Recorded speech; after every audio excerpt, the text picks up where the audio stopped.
Hello guys, स्वागत है आप सभी का YouTube channel science by Anil sir पर। आज के इस वीडियो में मैं आपको बताने वाला हूं मानव नेत्र की संरचना के बारे में। हम कक्षा 10 के पाठ नंबर 9 की चर्चा कर रहे थे, जहां हमने लेंसों से प्रतिबिंब निर्माण को देख लिया था। उसी श्रृंखला में आगे चलते हुए आज अपन देखते हैं मानव नेत्र के बारे में। तो नेत्र एक ज्ञानेंद्रिय है जिसकी सहायता से हम अपने आसपास के इस रंग बिरंगे वातावरण को देख पाते हैं। जब भी किसी वस्तु से प्रकाश टकराकर हमारी आंखों तक पहुंचता है तो हमें वो वस्तु दिखाई देती है। तो नेत्र एक ज्ञानेंद्रिय है जिसकी सहायता से हम वस्तुओं को देख पाते हैं। अब हम इस वीडियो में बात करने वाले हैं मानव नेत्र की संरचना के बारे में। तो हम पॉइंट टू पॉइंट एक एक बिंदु को देखते चलते हैं, जिसमें हम सबसे पहला बिंदु लेते हैं मानव नेत्र की संरचना में। सबसे पहला बिंदु है दृढ़ पटल, या इसे श्वेत पटल भी कहा जाता है। दृढ़ पटल या श्वेत पटल। तो यहाँ आप देख सकते हो नेत्र का ये जो सबसे बाहरी भाग है, इस वाले हिस्से को दृढ़ पटल या श्वेत पटल कहा जाता है। ये वाला हिस्सा है श्वेत पटल, जो सफेद रंग का अपारदर्शी भाग है, और यह है बाह्य आघातों से हमारे नेत्र की सुरक्षा करने का कार्य करता है। तो नेत्र की संरचना का ये पहला बिंदु दृढ़ पटल या श्वेत पटल क्या है? नेत्र का सबसे बाहरी भाग जो श्वेत रंग का होता है उसे दृढ़ पटल या श्वेत पटल कहते हैं। यह बाह्य आघातों से नेत्र की सुरक्षा करने का कार्य करता है। फिर इस श्वेत पटल का आप देख सकते हो, यहाँ ये जो सामने का भाग है ये बाहर की ओर उभरा हुआ होता है। श्वेत पटल के सामने के भाग जो बाहर की ओर उभरा हुआ है इसे नेत्र गोलक कहा जाता है। नेत्र गोलक। और इस नेत्र गोलक का जो व्यास है वो लगभग 2.3 सेंटीमीटर होता है। इसका व्यास 2.3 सेंटीमीटर है। हम पूरे नेत्र की बात करें तो पूरे नेत्र का व्यास लगभग 2.5 सेंटीमीटर होता है। पूरे नेत्र का व्यास 2.5 सेंटीमीटर, और ये जो नेत्र गोलक है इसका व्यास 2.3 सेंटीमीटर होता है। तो श्वेत पटल का सामने का भाग जो बाहर की ओर उभरा हुआ होता है उसे नेत्र गोलक कहते हैं।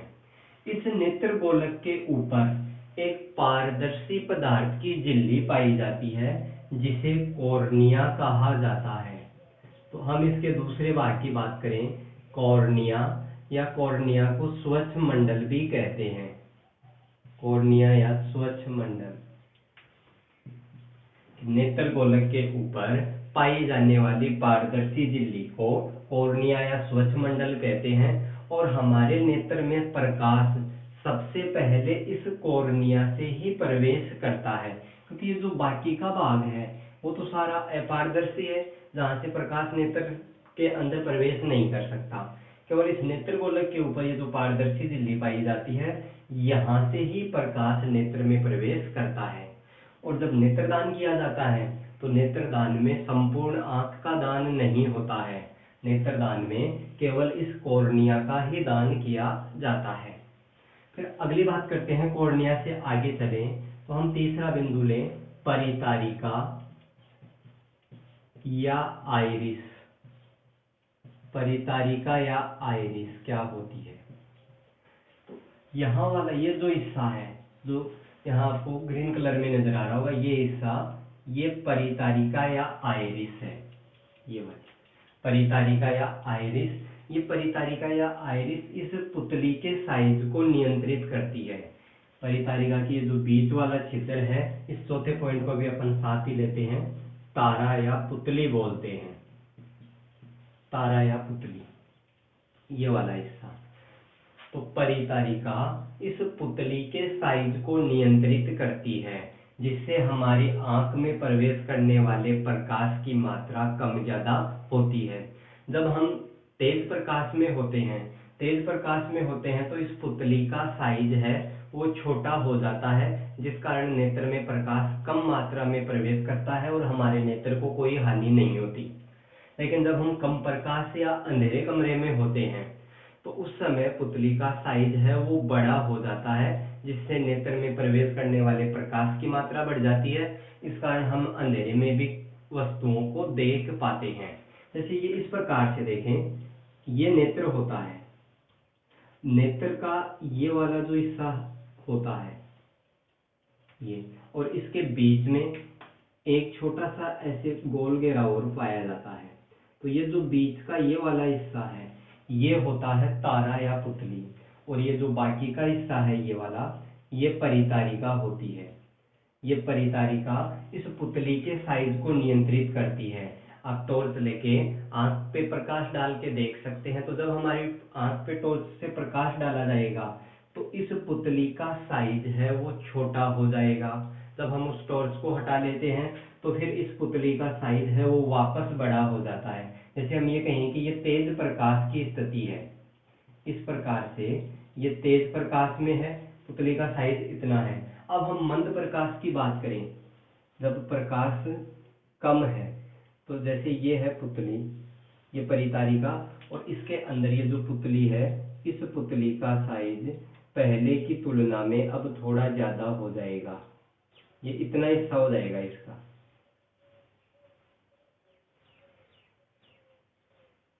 ये वाला पहले से बड़ा हो गया। ये मंद प्रकाश की स्थिति होती है, मंद प्रकाश। तो परितारिका या आइरिस है वो पुतली के साइज को नियंत्रित करती है। जब तेज प्रकाश होता है तो पुतली का साइज छोटा हो जाता है, जिससे नेत्र में प्रकाश कम मात्रा में पहुंचता है और नेत्र को कोई हानि नहीं होती। तथा मंद प्रकाश में पुतली का साइज बड़ा हो जाता है, जिससे आंख में प्रकाश पर्याप्त मात्रा में पहुंच पाता है और हमें वो वस्तु दिखाई देती है। अब यहाँ जो कॉर्निया और ये जो परितारिका है, कॉर्निया और परितारिका के बीच में यहाँ एक द्रव्य बना रहता है, और इस द्रव्य को कहा जाता है नेत्रोद, नेत्रोद या जलीय द्रव्य। नेत्रोद या जलीय द्रव्य, यहाँ ये वाला है नेत्रोद या जलीय द्रव्य। इसका जो अपवर्तनांक है, नेत्रोद या जलीय द्रव्य का अपवर्तनांक 1.33 होता है। फिर अगली बात करें, ये जो लेंस नजर आ रहा है यहाँ नंबर 6, नेत्र लेंस। नेत्र लेंस है, ये किनारों से तो पतला है तथा बीच में से मोटा होता है। तो ये उत्तल प्रकृति का होता है, और हमने पीछे के वीडियो में भी देखा था उत्तल लेंस भी 3 प्रकार के होते हैं, जिसके दोनों पृष्ठ ही उत्तल होते हैं, उसे कहा जाता है उभयोत्तल लेंस। तो हम इसको दर्शाएं तो हम यहाँ ये कह सकते हैं कि नेत्र में जो लेंस है वो उभयोत्तल लेंस होता है, अर्थात जिसके दोनों जो पृष्ठ हैं वो उत्तल होते हैं, और ये नेत्र जेली जैसे पदार्थ से मिलकर बना होता है। यानी हम ये कहें जेली सदृश पदार्थ से निर्मित होता है ये नेत्र लेंस। जो ये पक्षमार्गी पेशियां हैं, पक्षमार्गी पेशियां ये वाली और ये वाली, इन पक्षमार्गी पेशियों की सहायता से नेत्र लेंस है वो लंबवत खड़ा रहता है। पक्षमार्गी पेशियां हैं वो संकुचित और फैल सकती हैं, जिस कारण ये जो नेत्र लेंस है ये छोटा बड़ा होता रहता है। जब वस्तु हमारे पास होती है तो इस नेत्र लेंस का साइज है वो मोटा हो जाता है। इस प्रकार से जब वस्तु आंखों के पास होती है तो नेत्र लेंस मोटा हो जाता है, और जब वस्तु दूर होती है तो ये इस प्रकार से फैलकर लंबा हो जाता है, जिस कारण उसकी फोकस दूरी बढ़ जाती है। तो चाहे वस्तु नेत्र के पास हो या वस्तु नेत्र से दूर हो, नेत्र लेंस अपनी फोकस दूरी को इस प्रकार से समायोजित करता है कि हर बार वस्तु का प्रतिबिंब रेटिना पर ही बनता है। इस क्षमता को नेत्र की समंजन क्षमता कहा जाता है। नेत्र की समंजन क्षमता, एक छोटा सा प्रश्न बनता है, समंजन क्षमता क्या है? कि नेत्र अपनी फोकस दूरी को इस प्रकार से समायोजित करता है कि वस्तु चाहे नेत्र के पास हो या नेत्र से दूर हो, उसका प्रतिबिंब हर बार रेटिना पर ही बनता है। इस क्षमता को नेत्र की समंजन क्षमता कहा जाता है। तो नेत्र लेंस की बात हो गई कि ये उभयोत्तल प्रकृति का होता है, जो पक्षमापी पेशियों की सहायता से लंबवत खड़ा रहता है और अपनी फोकस दूरी को इस प्रकार से समायोजित करता है कि हर बार वस्तु का प्रतिबिंब रेटिना पर ही बनता है। अब कई कारणों से क्या होता है कि नेत्र लेंस अपनी फोकस दूरी को समायोजित नहीं कर पाता, तो उस स्थिति में प्रतिबिंब रेटिना पे नहीं बनता है, तो रेटिना से पहले बन जाता है या फिर रेटिना से आगे जाके बनता है। तो उस स्थिति को दृष्टि दोष कहा जाता है। इन दृष्टि दोष की चर्चा हम अगले वीडियो में करने वाले हैं। यहाँ केवल हम नेत्र लेंस की संरचना यानी नेत्र की संरचना के बारे में ही बात करेंगे। इसके बाद अगली बात में नेत्र की जो संरचना में अगला पॉइंट है, तो जो श्वेत पटल है, श्वेत पटल के नीचे एक काले रंग की झिल्ली पाई जाती है जिसे रक्ताभ पटल या कोरोइड कहा जाता है। रक्ताभ पटल या कोरोइड हमारे नेत्र में प्रवेश करने वाले अतिरिक्त प्रकाश की मात्रा को अवशोषित कर लेता है, जिससे नेत्र को किसी प्रकार की कोई हानि नहीं होती। तो श्वेत पटल और रक्ताभ पटल हम ये कहें कि ये दोनों ही हैं वो नेत्र की सुरक्षा करने का कार्य करते हैं। फिर अगली बात करें रक्ताभ पटल की, यहाँ सतह पे ही यहाँ जो दृष्टि पटल या रेटिना स्थित होता है, यहाँ है रेटिना या दृष्टि पटल। तो 8वें पॉइंट पे लेते हैं रेटिना या दृष्टि पटल। देख, रक्ताभ पटल के नीचे जो संरचना पाई जाती है उसे रेटिना या दृष्टि पटल कहते हैं, और किसी भी वस्तु का जो प्रतिबिंब है वो इस रेटिना पर ही बनता है। अर्थात जब हमारे नेत्र में प्रकाश प्रवेश करेगा किसी भी वस्तु से टकराकर, तो नेत्र लेंस उस प्रकाश को रेटिना के ऊपर फोकसित करता है और रेटिना पे वस्तु का वास्तविक व उल्टा प्रतिबिंब बनता है। वास्तविक व उल्टा प्रतिबिंब इस रेटिना पे बनता है।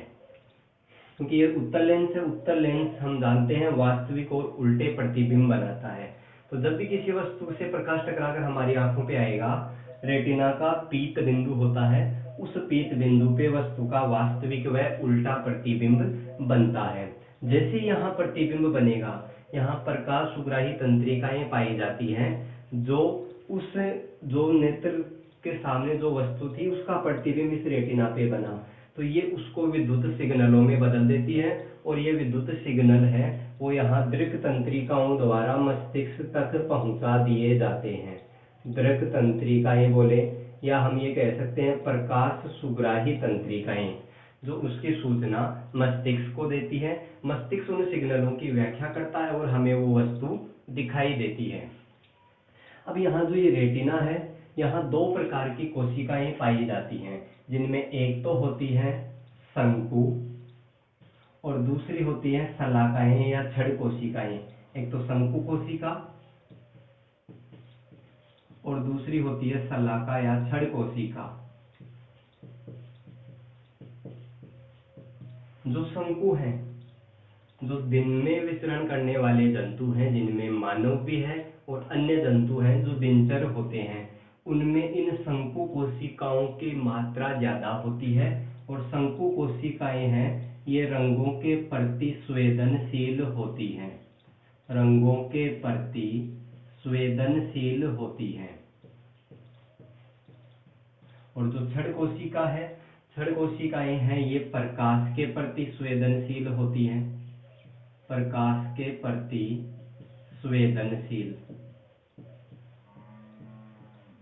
तो शंकु और छड़ कोशिका, शंकु कोशिका है वो रंगों के प्रति संवेदनशील होती है तथा छड़ कोशिकाएं हैं वो प्रकाश के प्रति संवेदनशील होती हैं।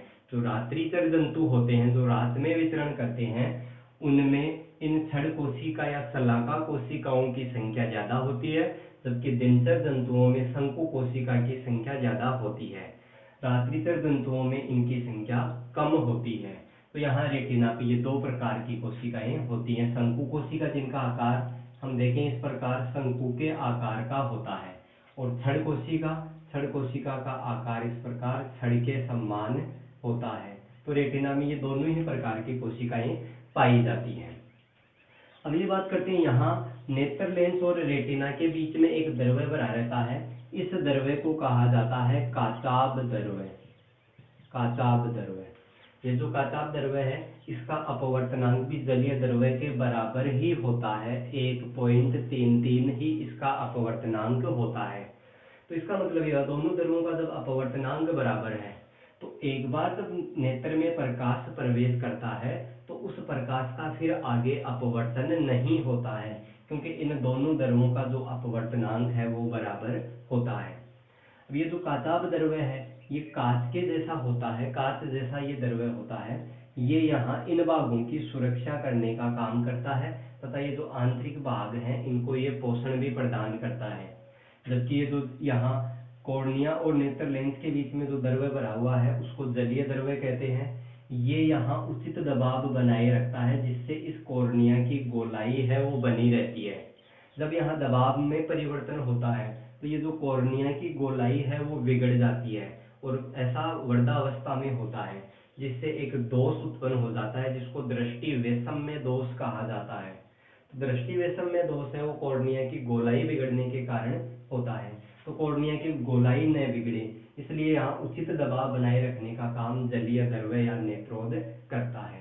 तो ये थी नेत्र की संरचना, जहाँ हमने प्रत्येक बिंदु को पॉइंट टू पॉइंट देखा है तथा इन सब की चर्चा हम इस वीडियो में कर चुके हैं। अब इससे जो अगला वीडियो है उसमें हम इस नेत्र से संबंधित कौन कौन से दोष होते हैं, उन दोषों का क्या कारण है तथा उनका निवारण किस प्रकार से किया जाता है उसकी चर्चा हम अगले वीडियो में करने वाले हैं। अगर आपको ये वीडियो पसंद आता है तो आप वीडियो को लाइक कीजिए तथा अगर आप हमारे चैनल पे पहली बार हैं तो चैनल को सब्सक्राइब जरूर कीजिए।